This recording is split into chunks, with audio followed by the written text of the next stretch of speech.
Good evening and welcome back. Tonight we're delving into something that might seem contradictory at first glance. The tragic lives of Greek heroes. Stories that were meant to inspire, yet somehow always ended in heartbreak, loss, and the kind of suffering that makes you wonder if being chosen by the gods was more curse than blessing. These weren't the sanitized tales you might remember from childhood picture books. These were stories told around fires when the wine ran low and the night grew long, when people needed to understand why strength wasn't always enough, why virtue didn't guarantee victory, and why even those touched by divinity could find themselves broken on the wheel of fate. As always, I'd love to know where in the world you're listening from and what time is it for you. Whether you're settling down after a long day or simply seeking refuge in the familiar rhythm of ancient sorrows, I'm glad you're here with me tonight. Now let's begin. If you've ever wondered why the Greeks told stories where their greatest champions met such terrible ends, you're asking the right question. These weren't cautionary tales in the simple sense. They weren't moral fables designed to teach children to behave. They were something deeper and stranger. They were attempts to map the unmappable territory where human ambition meets divine will, where excellence becomes its own punishment, and where the very qualities that make someone heroic also guarantee their destruction. The word we translate as hero comes from the Greek heroes, but it didn't mean what we think it means today. It didn't mean someone who saves the day and walks off into the sunset. A hero in the Greek sense was someone caught between worlds, part mortal, part divine. Too human for the gods, too godlike for ordinary mortals. They were magnificent and doomed in equal measure. Take Achilles, whose story we'll explore tonight. His mother held him by the heel and dipped him in the river Styx to make him invulnerable. But that heel, the one spot her fingers protected from the dark water, remained mortal. The Greeks understood something we often forget. Perfection is impossible, and the attempt to achieve it creates the very flaw that destroys us. Or consider Heracles, strongest of all mortals, who could strangle lions and hold up the sky itself. Yet his greatest enemy wasn't a monster or a god. It was his own uncontrollable rage, the madness that Hera sent upon him, which led him to kill his own wife and children. Strength without wisdom, power without restraint. The Greeks saw this pattern everywhere they looked. These heroes lived in the space between what is and what should be. They possessed abilities that set them apart from common humanity. Yet they remained trapped by the same fundamental limitations that govern all mortal life. They could not escape death, though they might delay it. They could not avoid suffering, though they might choose how to bear it. And perhaps most tragically, they could not learn from the mistakes of those who came before them. The Greeks understood that knowledge and wisdom are different things. Their heroes often possessed tremendous knowledge, skills that bordered on the supernatural, insights that came from divine parentage or godly favor.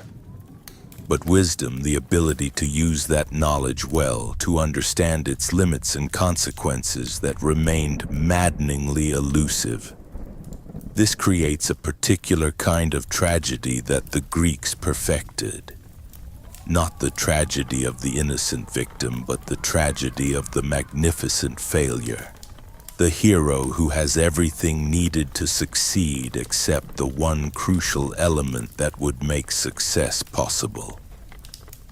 It's the tragedy of Icarus, who had wings to fly but not the temperance to use them safely.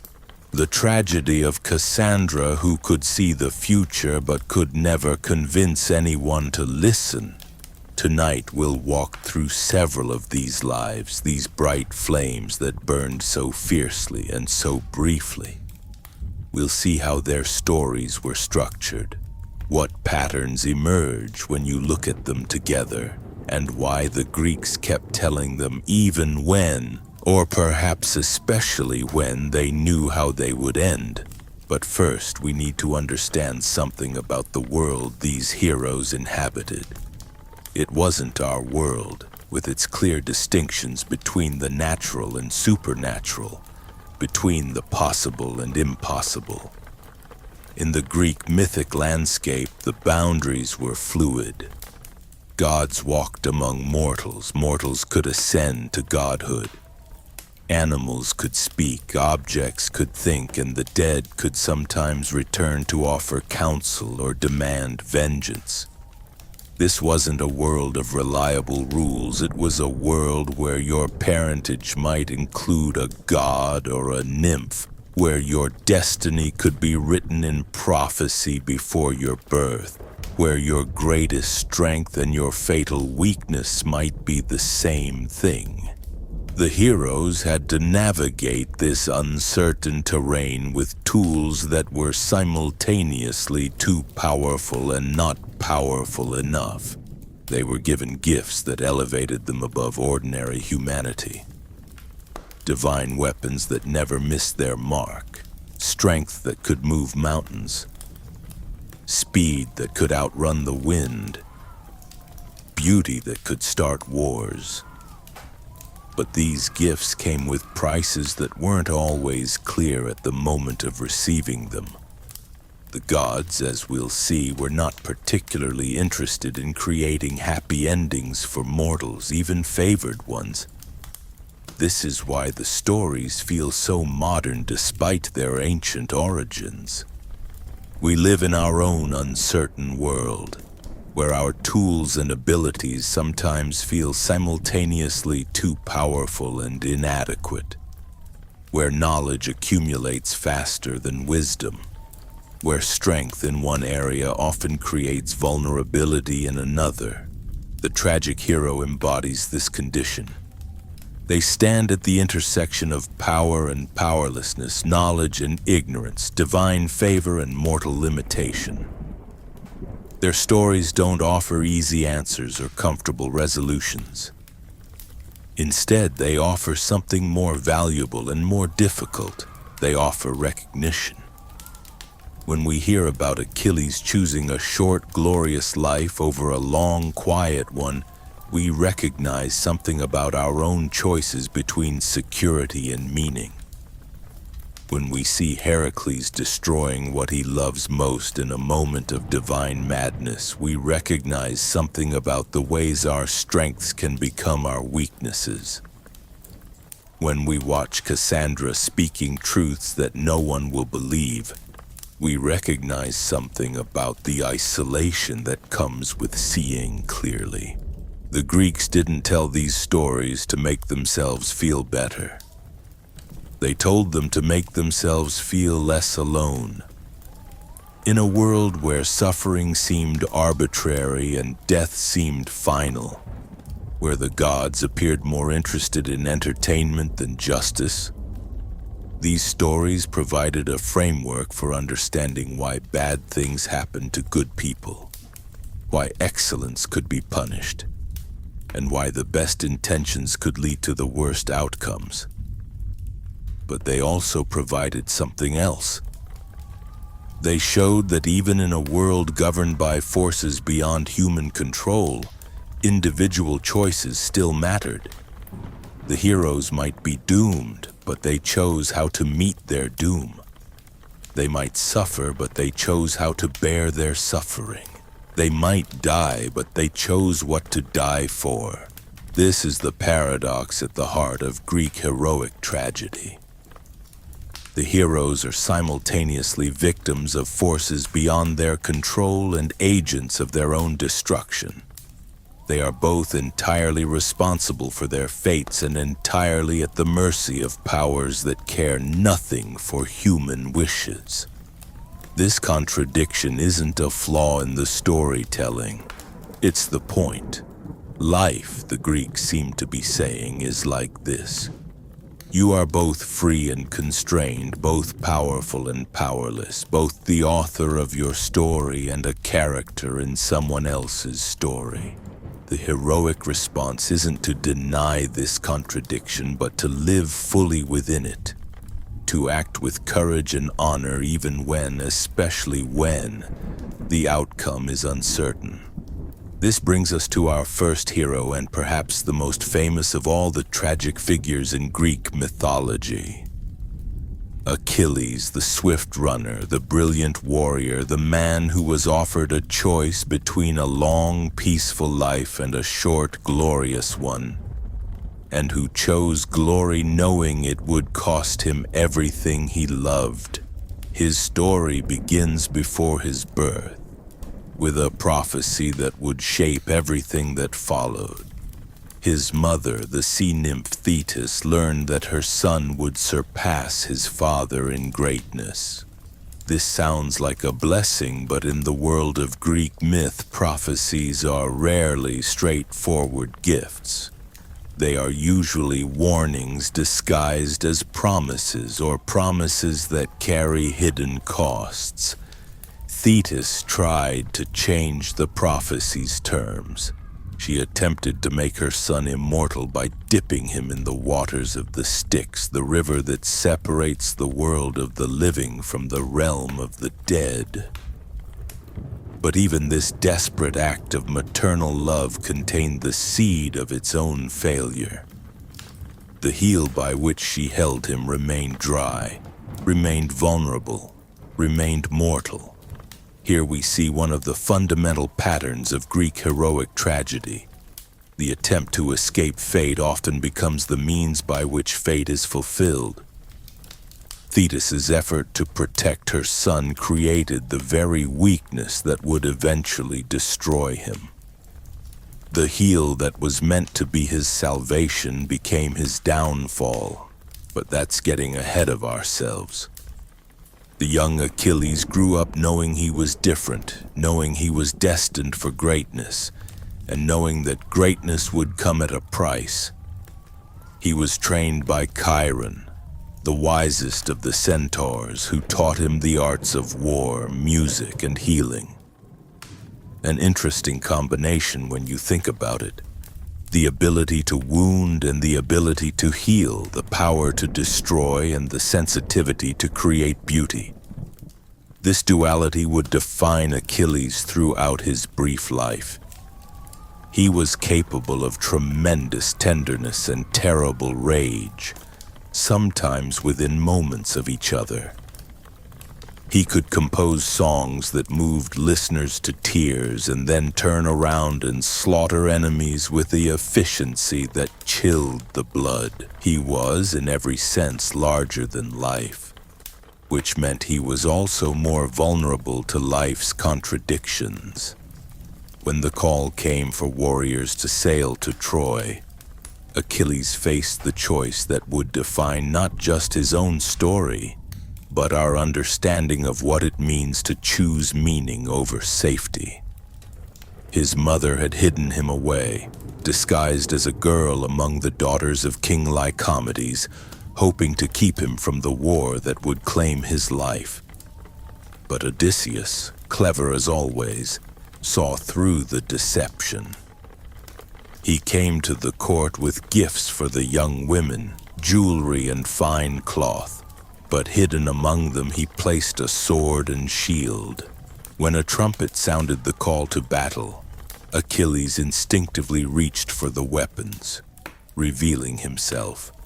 In that moment his disguise fell away, but so did any possibility of the long, quiet life his mother had envisioned for him. He stood revealed not just as a man among women, but as a warrior among civilians, as someone whose nature demanded expression regardless of the consequences. The choice he made then echoes through every decision that followed. Troy offered him everything he had been trained for, everything his divine heritage had prepared him to become. But it also offered him death, and he knew this with the clarity that only comes from prophecy. The gods had shown him two paths. He could stay home, live to old age, marry, have children, watch his grandchildren grow. He would be forgotten by history but remembered by those who loved him. Or he could go to Troy, win eternal glory, and die young. He chose Troy. He chose the short path that burns bright rather than the long path that burns steady. And in making that choice, he became something more than human and something less than human at the same time.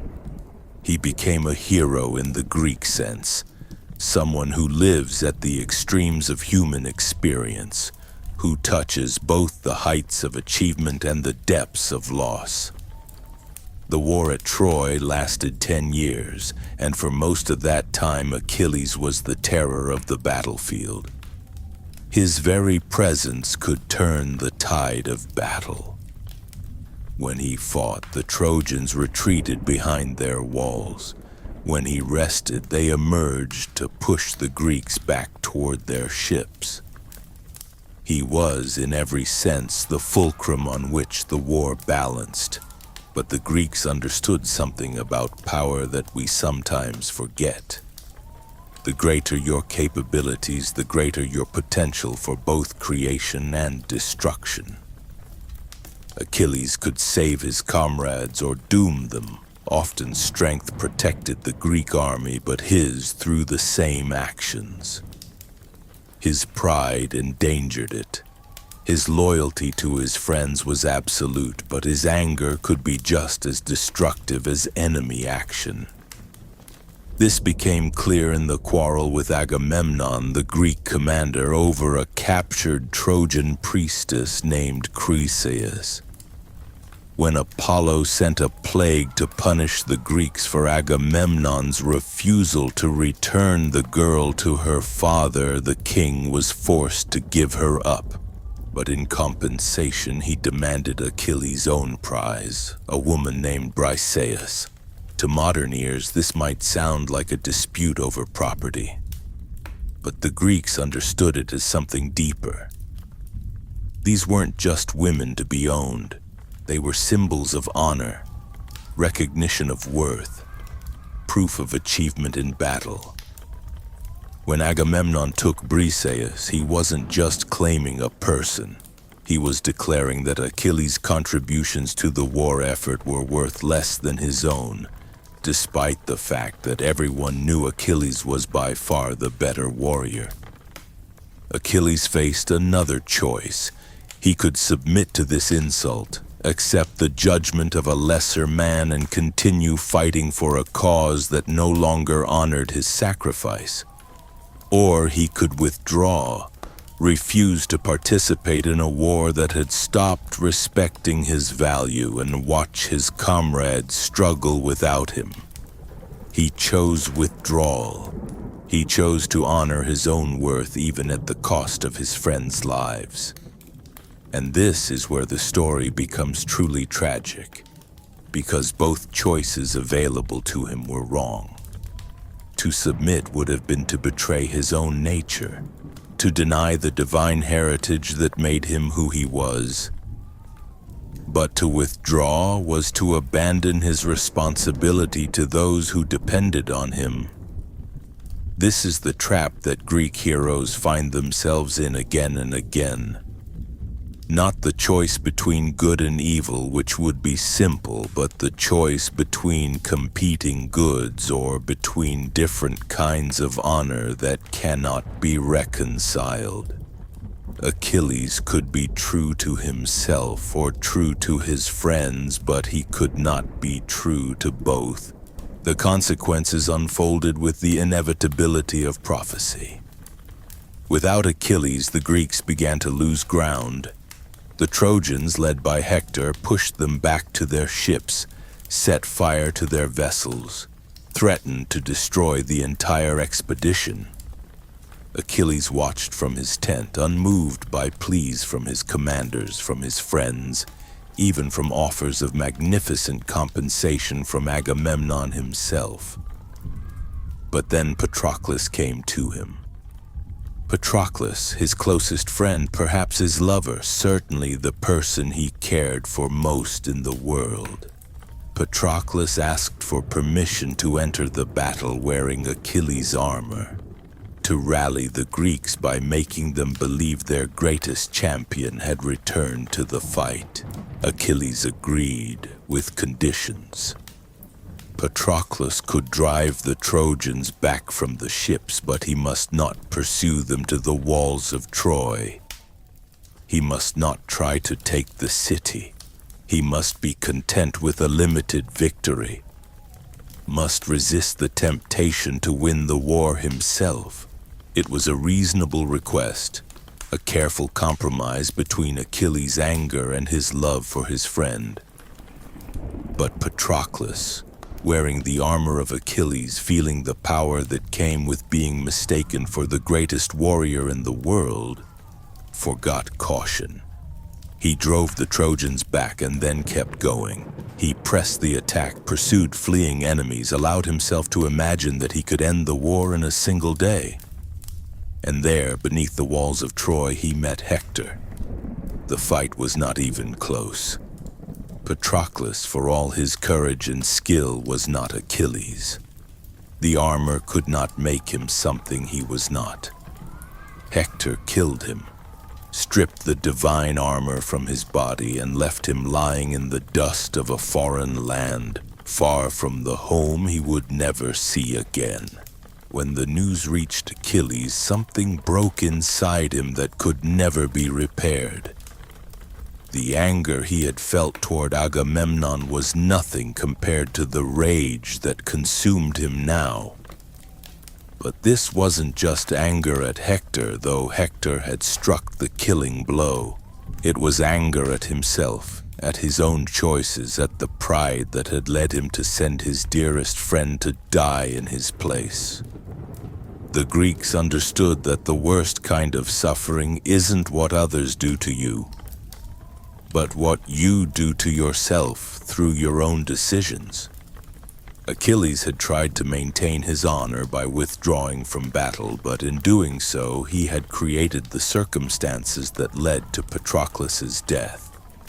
His attempt to protect his own dignity had cost him the thing he valued most. This is when Achilles became truly dangerous, not just to his enemies, but to the natural order itself. His grief was so intense that it threatened to tear apart the fabric of the world. His mother, Theseus, came to him and found him lying in the dirt, covering himself with dust and ashes, tearing at his hair, wailing with a sound that carried across the water to her underwater kingdom. She promised him new armor, forged by Hephaestus himself, armor that would make him invincible in battle. But she also reminded him of the prophecy.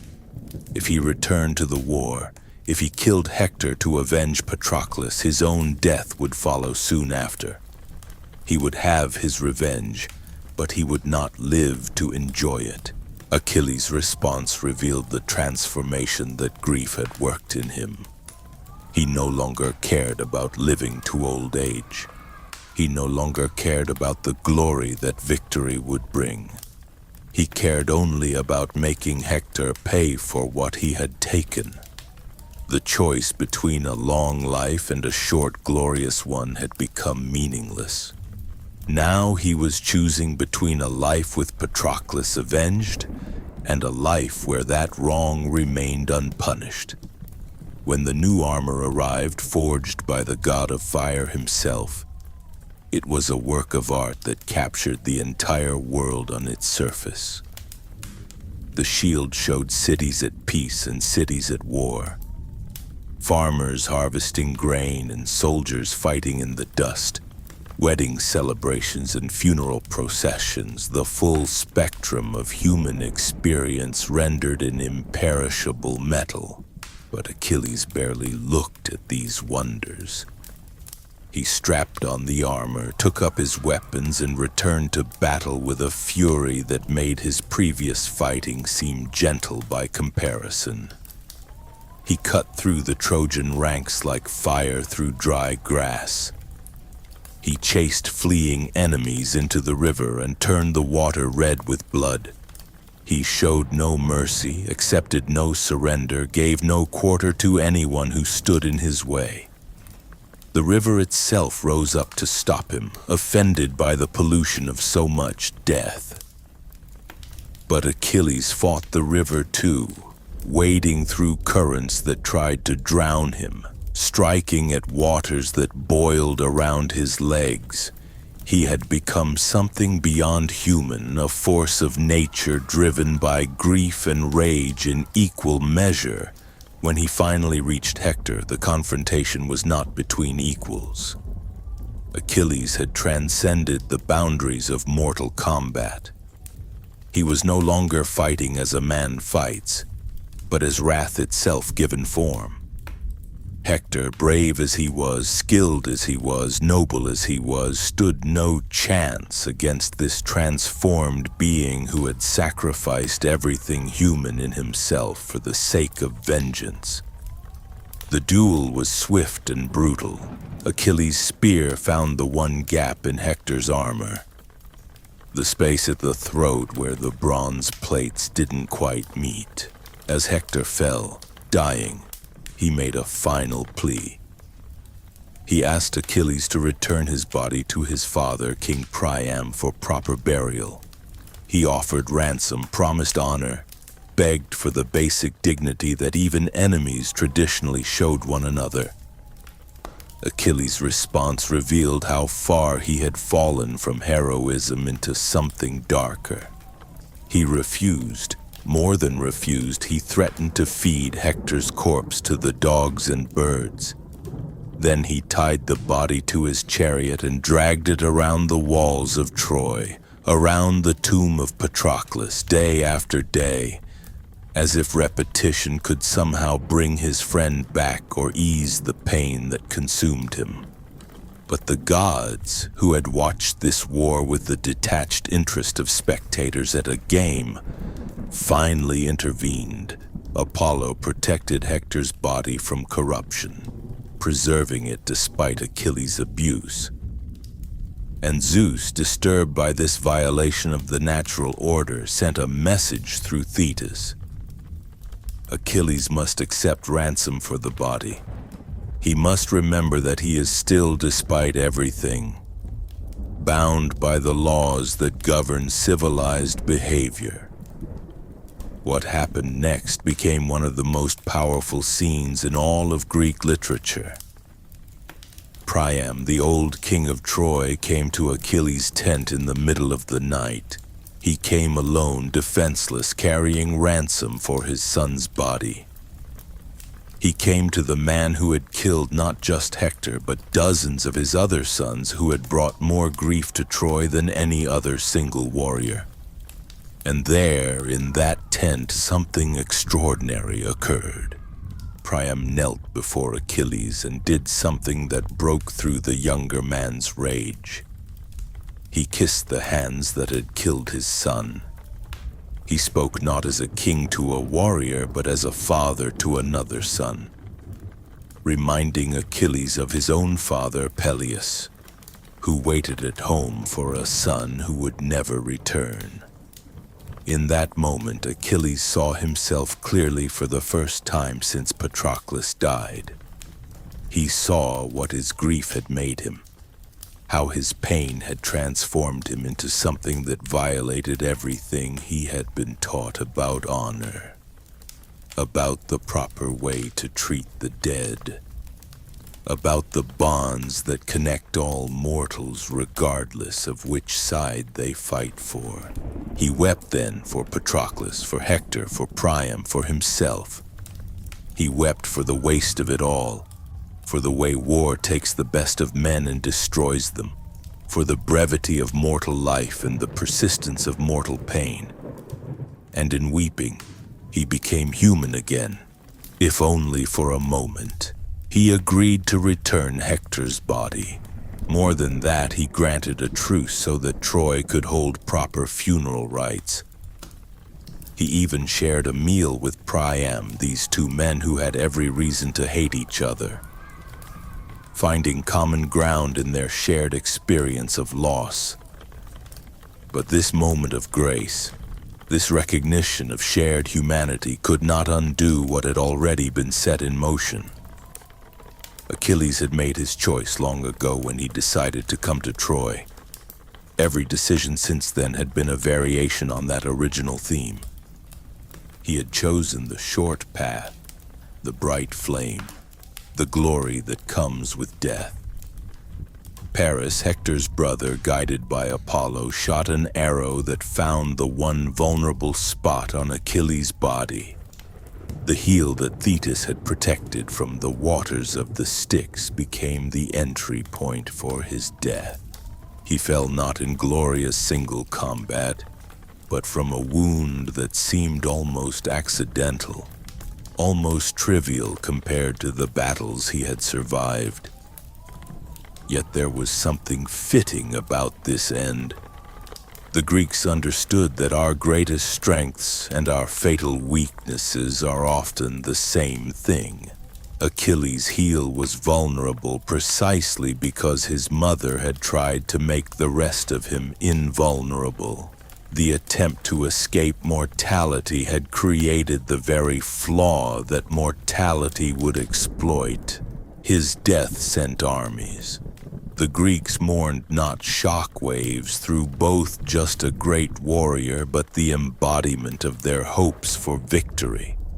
The Trojans celebrated but warily, knowing that Achilles' rage had been spent and his example might inspire others to similar heights of fury and skill. But perhaps the most telling detail comes from the funeral rites themselves. When Achilles' body was burned, when his ashes were mixed with those of Patroclus as he had requested, when the great mound was raised over their remains, something unexpected happened. The wind refused to blow. The flames would not catch properly. The funeral pyre struggled to consume the body of the man who had burned so fiercely in life. Iris, the rainbow goddess and messenger of the gods, had to be sent to summon the winds. Even in death, Achilles required divine intervention, as if the natural world itself was reluctant to let go of someone who had lived so far beyond natural limits. The story of Achilles reveals the central paradox of Greek heroism. To be heroic, one must transcend normal human limitations.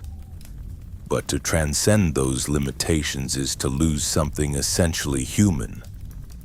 The very qualities that make someone capable of great deeds also make them incapable of simple happiness. They become too large for ordinary life, too intense for peace, too driven for contentment. Achilles chose glory over longevity, and he got exactly what he bargained for. His name is still spoken 3,000 years later.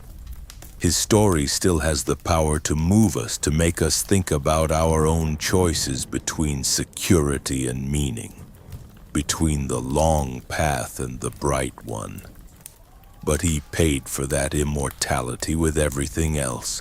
Love, friendship, the chance to grow old, the possibility of wisdom, the simple pleasure of watching seasons change in the same landscape year after year. The Greeks told his story not to encourage young men to seek similar glory, but to help them understand the true cost of greatness. They wanted people to know that heroism is not a reward, but a burden. That those who carry it do so not for their own benefit, but for the sake of those who cannot carry it themselves. This brings us to our second tragic figure, someone whose story follows a different pattern but leads to an equally devastating conclusion. If Achilles represents the hero destroyed by his own excellence in war, then Oedipus represents the hero destroyed by his own excellence in thought. Oedipus was famous throughout the ancient world for his intelligence, his ability to solve puzzles that baffled everyone else. He was the man who answered the riddle of the Sphinx, who saved Thebes from that monster's reign of terror, who became king through wit rather than birth or conquest. He should have been the ideal ruler, the philosopher king that Plato would later imagine. But intelligence, the Greeks understood, could be just as dangerous as physical prowess. Knowledge could be a curse as well as a blessing.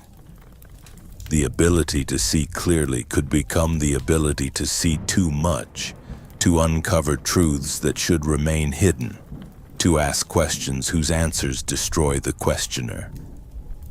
Oedipus' story begins like Achilles with a prophecy that shapes everything that follows. Before his birth, his parents, King Laius and Queen Jocasta of Thebes, consulted the oracle at Delphi about their future child.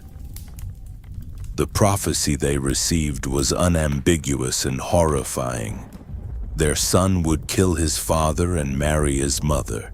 Faced with this knowledge, they made what seemed like the only rational choice. When the child was born, they gave him to a shepherd with orders to leave him on a mountainside to die. They pierced his feet and bound them together, thinking this would ensure he could not crawl to safety if found. The name Oedipus means swollen foot, a permanent reminder of this attempt to escape destiny. But prophecies in Greek myth are like water finding the lowest point. They flow around obstacles, seep through barriers, and always reach their destination eventually. The shepherd, moved by pity, could not bring himself to leave the infant to die. Instead, he gave the child to another shepherd from a neighboring kingdom, who in turn brought him to the childless King Polybus and Queen Merope of Corinth. Oedipus grew up believing these were his natural parents. He was raised as a prince, educated in all the arts that befitted royalty, trained to rule with wisdom and justice. He was intelligent, capable, confident in his ability to solve problems through reason and determination. Everything about his upbringing suggested he was destined for a successful reign. But whispers followed him. Rumors that he was not really Polybus's son, that his parentage was somehow questionable. These doubts gnawed at him the way doubts gnaw at anyone whose identity rests on uncertain foundations. Finally, unable to bear the uncertainty, he did what any rational person might do. He consulted the oracle at Delphi, seeking clarity about his origins. The oracle's response was not what he expected. Instead of answering his question about parentage, the priestess delivered the same prophecy that had been given to his birth parents years before. He would kill his father and marry his mother. No mention of who these parents were, no details about how this might happen, just the bare, terrible facts of his destiny. Oedipus reacted with the logic that had served him well in other situations. If he was destined to harm Polybus and Merope, the people he believed were his parents, then he would simply stay away from Corinth. He would make the prophecy impossible to fulfill by removing himself from the situation. It was a reasonable plan, the sort of solution his intelligence had provided for other problems. But reason, the Greeks knew, has its limits. There are forces in the world that operate beyond the reach of human logic, that use our very attempts to outwit them as the means of their fulfillment. Oedipus' flight from Corinth became the journey that would lead him to his true parents and to the fulfillment of everything he sought to avoid. At a crossroads where three paths met, he encountered a small party of travelers heading in the opposite direction. The road was narrow, and one of the men in the party, an older man riding in a chariot, ordered Oedipus to step aside and let his betters pass. It was the kind of casual arrogance that the powerful often display toward those they consider beneath them. But Oedipus was a prince himself, even if he didn't know his true lineage. He had been raised to expect respect, trained to command rather than to submit. The demand that he defer to a stranger struck him as unreasonable, insulting, intolerable. When the older man raised his staff to strike him, Oedipus struck back. The fight was brief and brutal. When it was over, the older man and most of his companions lay dead. Oedipus continued on his journey, perhaps troubled by what had happened, but probably justifying it as self-defense, as the natural consequence of the other man's aggression. He had no way of knowing that the stranger was King Laius of Thebes, his biological father returning from his own consultation with the oracle at Delphi. The first part of the prophecy had been fulfilled through what seemed like a random encounter.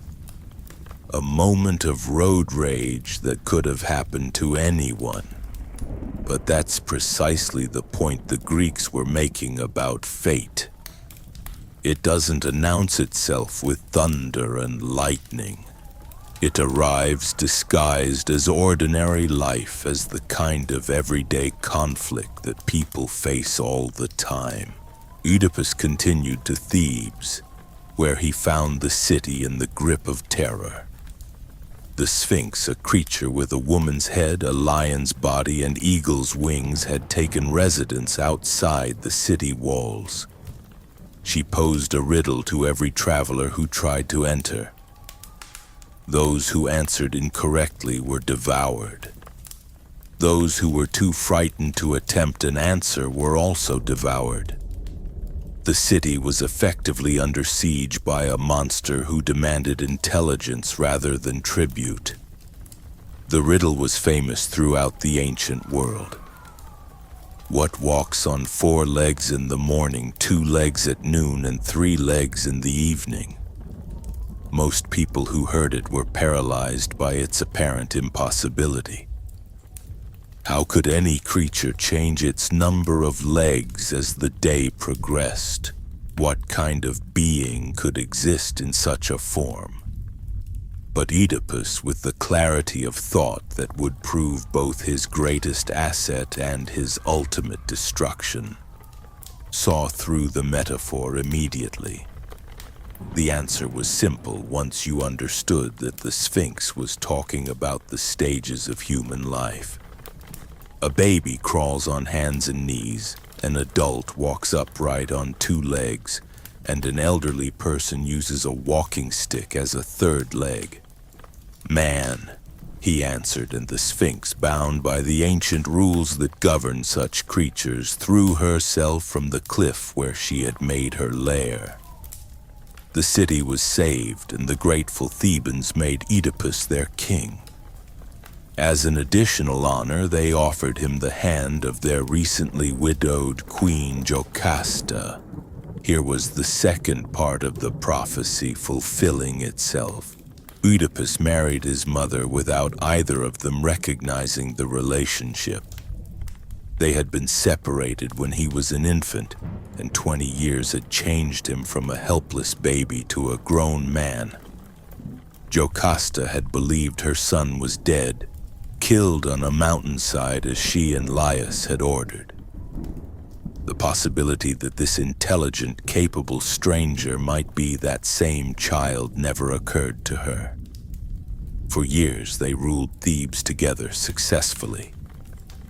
Oedipus proved to be an excellent king, just and wise, concerned with the welfare of his people. Jocasta bore him 4 children, 2 sons and 2 daughters, who would later become central figures in their own tragic stories.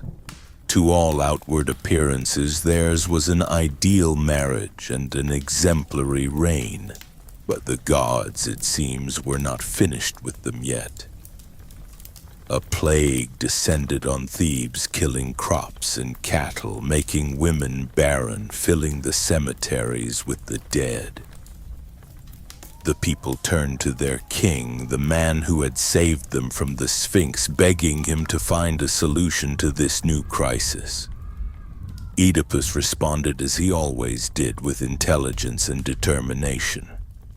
He sent his brother-in-law Creon to consult the oracle at Delphi, seeking divine guidance about how to end the plague.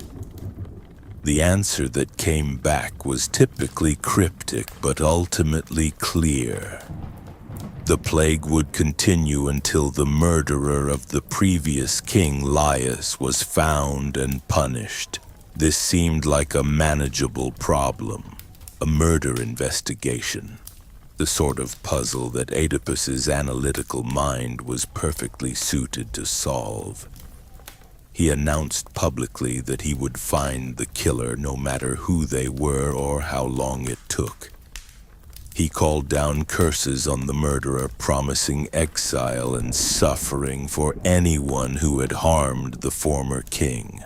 What followed was a masterpiece of dramatic irony as Oedipus methodically uncovered the truth that would destroy him. Each clue he followed, each witness he questioned, each deduction he made brought him closer to the realization that he himself was the man he sought.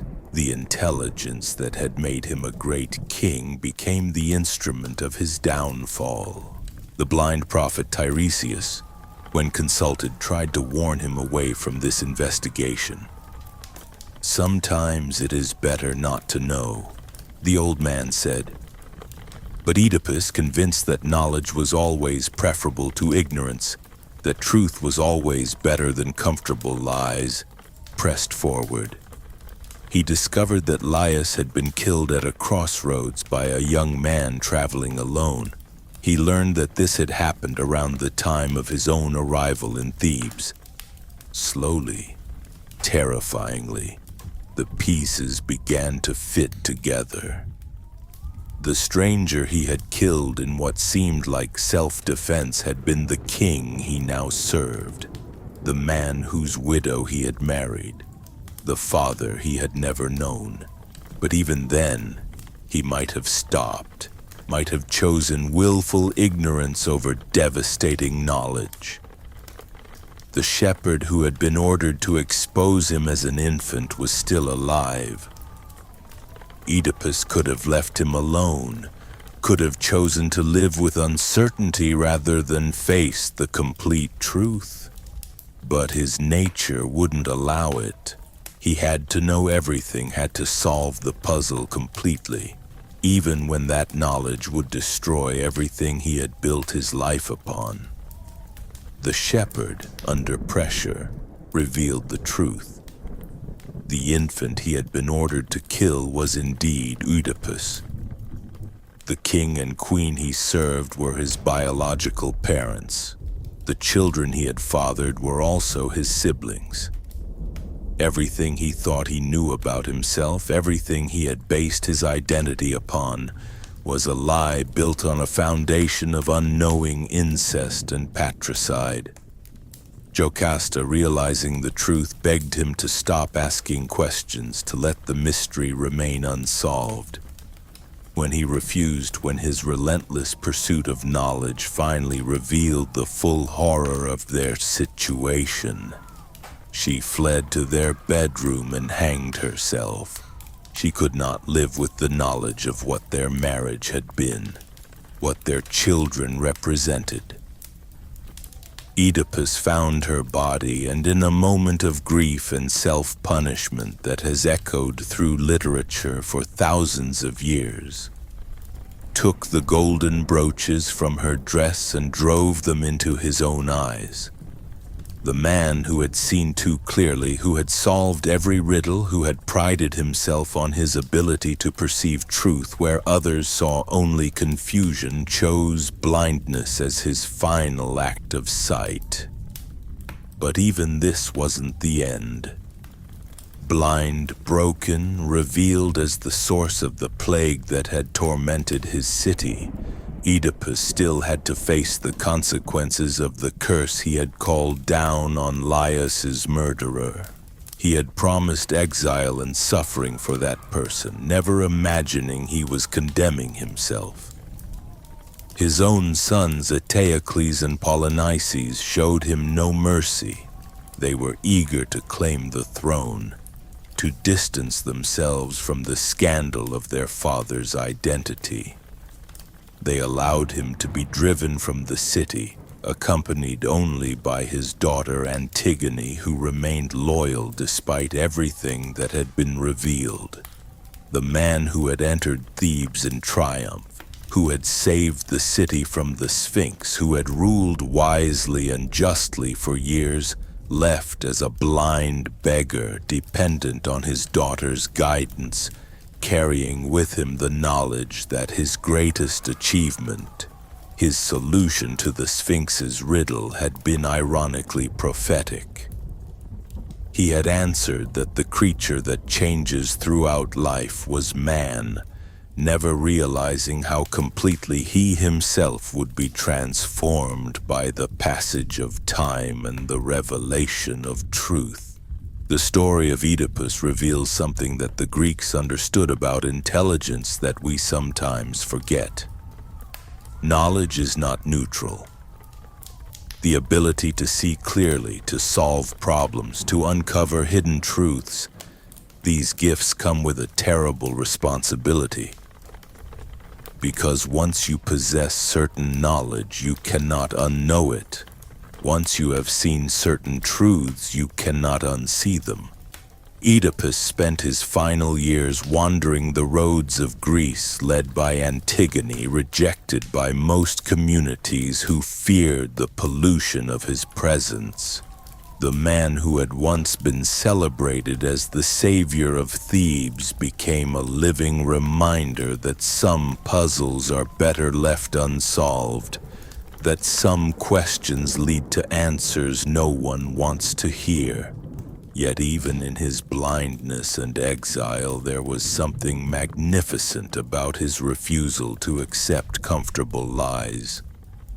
He could have stopped his investigation at any point. He could have chosen willful ignorance, could have lived out his days as king without ever learning the truth about his parentage. But that wasn't who he was.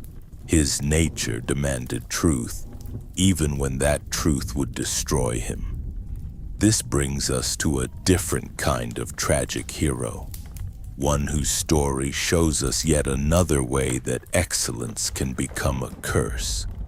Cassandra, daughter of King Priam of Troy, possessed a gift that should have made her the most valuable person in her city. She could see the future with perfect clarity.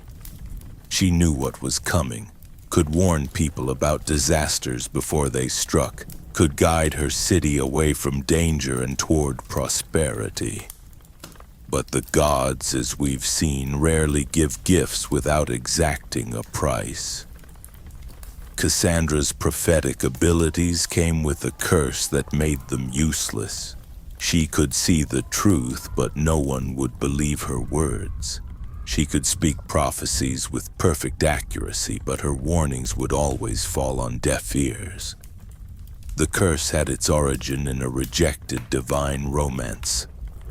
Apollo, god of prophecy among other things, desired Cassandra and offered her the gift of foresight in exchange for her love.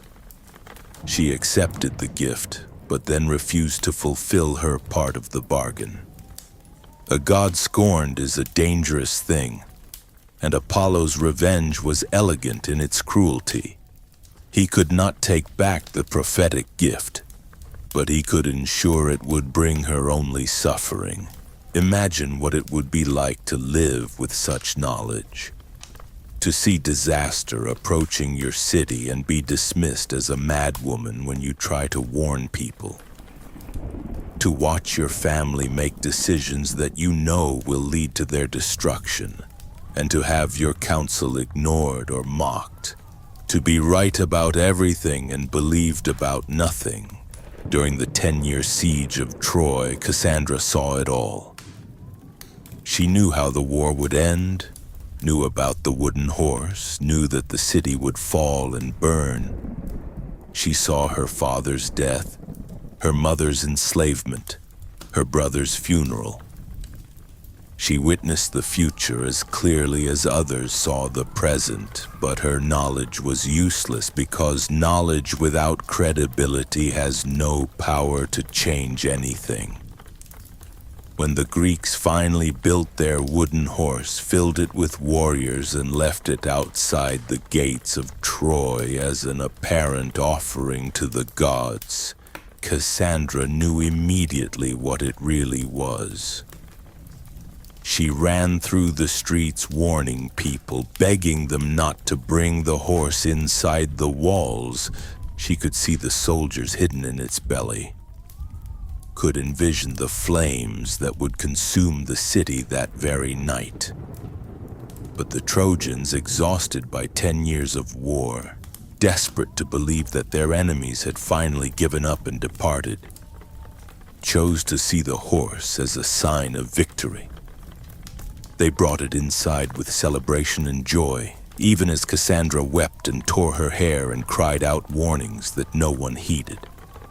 That night, as she had foreseen, the hidden warriors emerged. Troy burned. Her father was killed at his own altar. Her brothers fell defending walls that could no longer hold. Her mother was dragged away in chains. Cassandra herself was claimed as a prize by Agamemnon, the Greek commander, who took her back to Mycenae as part of his share of the spoils. But even in captivity, her curse followed her. She could see what awaited Agamemnon at home, could see his wife Clytemnestra sharpening the blade that would end his life. She warned him as their ship approached the familiar shores of his kingdom, but he dismissed her words as the ravings of a traumatized captive. When they arrived at the palace, Cassandra stood before its gates and refused to enter. She could see the blood that would be spilled inside, could smell the death that waited beyond the threshold. The chorus of Mycenaean elders who had gathered to welcome their king home tried to persuade her to go inside, but she stood frozen, caught between the knowledge of what would happen and the helplessness to prevent it. "I smell murder in this house," she told them. "I smell blood and death and the settling of old scores." But they thought she was speaking in metaphors, that her prophetic utterances were poetic rather than literal. Even when she told them exactly what would happen, how Clytemnestra would kill Agamemnon in his bath, how she herself would die alongside him, they treated her words as the dramatic flourishes of a foreign priestess rather than warnings they should heed. She entered the palace finally, not because she believed she could change what was destined to happen, but because she understood that running from fate was pointless. She had spent her entire life watching people ignore her prophecies, watching disasters unfold exactly as she had foreseen them. She had learned that knowledge of the future without the power to alter it was perhaps the cruelest gift the gods could bestow. Inside the palace, events unfolded with the mechanical precision of prophecy fulfilled. Clytemnestra killed Agamemnon, claiming vengeance for the sacrifice of their daughter Iphigenia years before. She killed Cassandra too, eliminating the witness who had seen too much, who knew too many dangerous truths. Cassandra's death was almost a relief. She had lived her entire life burdened with unwanted knowledge, isolated by her ability to see what others could not. Her prophetic gift, which should have made her the most honored person in any community, had instead made her an outcast, someone to be feared and avoided rather than consulted and respected. The tragedy of Cassandra is different from that of Achilles or Oedipus, but it springs from the same source. She possessed an extraordinary ability, something that elevated her above ordinary humanity. But that very ability became the source of her suffering. She was too perceptive for her own good, too honest about what she saw, too willing to speak uncomfortable truths. Her story reveals something profound about the relationship between knowledge and power. It's not enough to know the truth. You must also be able to convince others that your knowledge is valid, that your insights are worth acting upon. Cassandra had perfect knowledge but no credibility, which meant her wisdom was effectively useless. This pattern appears throughout Greek mythology. This idea that gifts from the gods come with hidden costs, that excellence in one area often creates vulnerability in another. The heroes are given abilities that set them apart from ordinary mortals, but those same abilities ensure that they can never live ordinary lives, can never know simple contentment. Consider Heracles, perhaps the most famous of all Greek heroes, whose strength was literally superhuman. He could strangle lions with his bare hands, could hold up the sky itself, could perform labors that required not just physical power but incredible endurance and determination. Yet that same strength became a curse when Hera, jealous of his divine parentage, sent madness upon him.